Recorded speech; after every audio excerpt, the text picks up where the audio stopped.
भाई नहीं सुधरे अरब देश, ये नहीं सुधर सकते भाई। कल तक आपके सामने ये रिपोर्ट आई और मैंने बताया कि मोहम्मद बिन सलमान ने डोनाल्ड ट्रंप को अपने पर्सनल मोबाइल से फोन किया और प्रेशराइज किया कि ईरान पर तगड़े हमले जारी रखो, बार बार तगड़े हमले करो। ये आई थी सामने बात। अब रिपोर्ट ये आई है कि तमाम ऐसे ही गल्फ देशों ने डोनाल्ड ट्रंप से कहा है, अमेरिका से कहा है कि ईरान पर हमले तेज करो, हमले बड़े करो, ताकि वो हमारे इंटरेस्ट पर, हमारी कंपनियों पर, हमारे ऑयल रिजर्व पर हमला ना कर सके और जो हमारा बिजनेस हो वो खराब ना हो सके। यहां पर ईमानदारी से गल्फ देशों को उल्टा करना था कि ट्रंप पर प्रेशर बना दे कि भैया हमला खत्म करो, जंग खत्म करो, जो तुमने एक तरफा शुरू की है, जो तुमने करना था कर दिया, अभी जंग को खत्म करो। तो नहीं, अरब देश उल्टा कर रहे हैं। इतिहास उठाकर देख लो, ये अरब वफादार नहीं रहे हैं। आप सोचिए, जो दीन का अलमबरदार है, जो इन बातिल के सामने झुक नहीं रहा है, इन यहूदियों के सामने झुक नहीं रहा है, अमेरिका के आगे झुक नहीं रहा है, शैतान के आगे झुक नहीं रहा है, ये तमाम अरब सो कॉल्ड इस्लामिक देश उसके साथ खड़े हैं और कह रहे हैं कि भाई और हमले बढ़ाओ।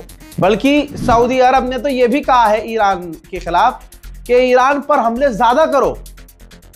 अब यही वजह है, यही तो वजह है कि ईरान पर इजराइल और अमेरिका खौफनाक हमले कर रहे हैं, क्योंकि सारी दुनिया कह रही है कि हमला बढ़ाओ ईरान पर, तबाह कर दो ईरान को, मिटा दो ईरान को। और सऊदी अरब को बनना है भाई पूरे मुस्लिम देशों का बादशाह। और ईरान की अब छवि ऐसी है कि जब तक ईरान है, सऊदी अरब की कोई इज्जत करेगा नहीं।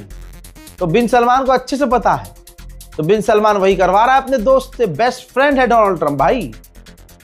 ईरान पर हमला देखना चाहेंगे आप? किस तरह के हमले हो रहे हैं देखिए।